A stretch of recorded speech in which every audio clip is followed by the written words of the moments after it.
Halo Sobat Pemersatu Bangsa, apa kabar kalian semua? Semoga kalian baik-baik saja dan selalu bahagia ya guys ya. Seperti biasa Pemersatu Bangsa akan membawakan alur cerita yang sangat sensasional. Kali ini Pemersatu Bangsa akan membawakan alur cerita yang berhubungan dengan sedikit berita yang lagi heboh, yaitu virus COVID yang saat ini sedang ramai guys. Dimana disitu menceritakan tentang satu orang laki-laki yang hidup dengan 3 wanita, istrinya dan 2 saudaranya. Mereka dipaksa untuk dikarantina mandiri di dalam rumah.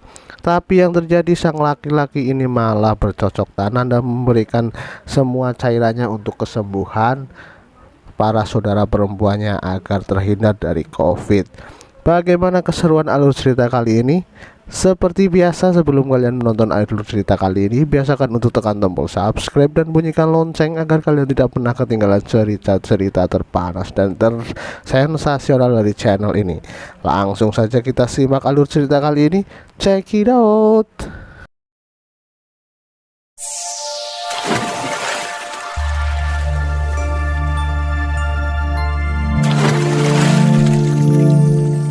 Alur cerita kali ini dimulai dari 3 orang wanita yang sedang siap makan dengan 1 orang laki-laki, dimana si baju coklat ini bernama si Susan. Susan ini adalah seorang pekerja wanita yang sangatlah tangguh, dan satu lagi adalah si Dewi. Dewi ini adalah si istri dari laki-laki yang tadi sedang menuangkan makanan. Dan di sini ada 1 wanita lagi yang sedikit imut. Mereka semua itu bersaudara, dan wanita itu namanya adalah Leli. Saat mereka sedang makan, mereka pun sangat akrab, dan di sini mereka semuanya masih bersaudara karena si Susan dan si Leli ini adalah adik ataupun ponakan dari si Dewi. Saat mereka sedang makan-makan, tiba-tiba terlihat sebuah berita yang memberitakan bahwasanya di luar sedang terjadi kegaduhan yang berisi tentang sebuah virus yang sangat mematikan. Akhirnya mereka semua pun menonton dan mereka ketakutan, hingga akhirnya mereka pun memutuskan untuk tinggal di rumah agar tidak terkena virus tersebut. Dan dia pun menelpon sang suami untuk menyiapkan semua persiapan makanan yang ada di luar untuk persiapan mereka untuk isolasi mandiri dalam rumah. Suami pun mempersiapkan semua makanan tersebut, dan saat itu Susan memberikan minuman kepada si laki-laki tersebut yang bernama Jono, anggap aja lah. Malam harinya si Jono pun kepingin, tapi dia bingung, hingga akhirnya dia pun masuk kamar dan memberikan kode kepada Dewi untuk melakukan percocok tanaman karena di sana ada 3 orang. Dewi pun tahu dengan kode yang diberikan Jono, hingga akhirnya mereka pun langsung ke dapur dan mereka bersiap untuk memasak dan berceplok-ceplok ria di sana.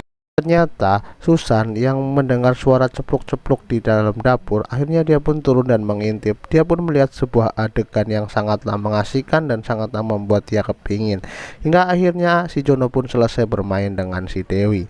Pagi harinya di sana tiba-tiba datang petugas yang mendatangi rumah mereka dan mengatakan bahwasanya si Dewi mungkin saja terkena ataupun terinfeksi virus tersebut.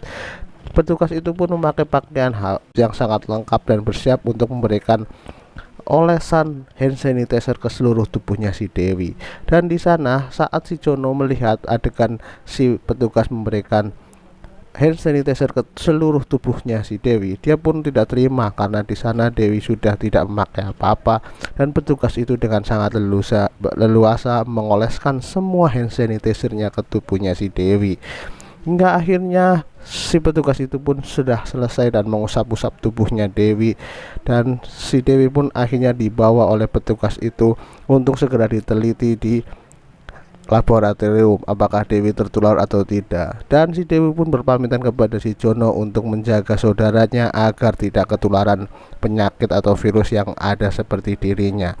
Akhirnya si Dewi pun pergi meninggalkan mereka bersama dengan petugas kesehatan tersebut. Mereka pun menjalani hari demi harinya dengan sangat membosankan, hingga suatu hari si Leli tiba-tiba sakit dan terbaring lemah di atas sofa.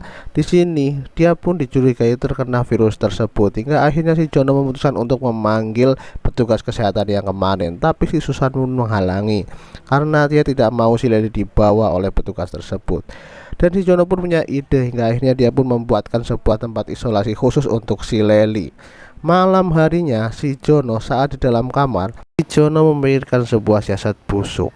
Dia yang menginginkan kedua ponakannya Dewi. Dia ingin memanfaatkan situasi ini. Dia akan membuat seakan-akan cairan yang keluar dari tubuhnya adalah sebuah obat. Dan pada suatu saat tiba-tiba si Lely terjatuh terpingsan di sana. Di sini Susan pun panik. Dia pun berbicara dengan Jono untuk memberikan sebuah pertolongan pertama, tapi Susan pun takut. Hingga akhirnya si Jono pun bilang kalau semua cairan yang dalam tubuhnya itu adalah sebuah obat dan bisa sedikit meredakan sakit dari si Lely. Saat itu juga si Jono berlaga seakan-akan pahlawan. Dia bersiap untuk memberikan semua intisari dari tubuhnya untuk si Lely. Dia berjalan seakan-akan seperti Superman yang akan memberikan pertolongan kepada warga yang sedang membutuhkan kekuatannya. Saat si Jono sedang beraksi mengecelot si Lely, si Susan yang ada di dalam kamar mendengar suara plak plok pun mulai pusing dan pening. Dia pun menginginkan hal yang sama apa yang dirasakan oleh Lely.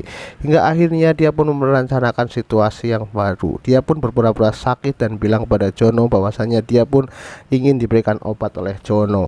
Saat mereka semua sedang bercocok tanam, tiba-tiba si Dewi pulang dari karantinanya dari laboratorium. Dia pun bingung melihat keadaan rumah yang sangat sepi. Tapi tiba-tiba si Dewi mendengar suara ceplok yang ada dari kamarnya si Dewi. Dia pun menyamperin kamarnya dia sendiri. Dia pun masuk ke dalam dengan pelan dan dia mendengarkan suara itu semakin kencang di dalam kamar tersebut. Hingga akhirnya dia pun membuka pintu dan masuk ke dalam kamarnya sendiri. Saat dia melihat apa yang terjadi, dia pun kaget dan sangat marah apa yang si Jono lakukan kepada dua ponakannya. Hingga akhirnya dia pun pingsan. Dan saat itu tiba-tiba terlihat berita bahwasanya berita kemarin yang beredar itu adalah semuanya hoax. Dan akhirnya cerita pun berakhir.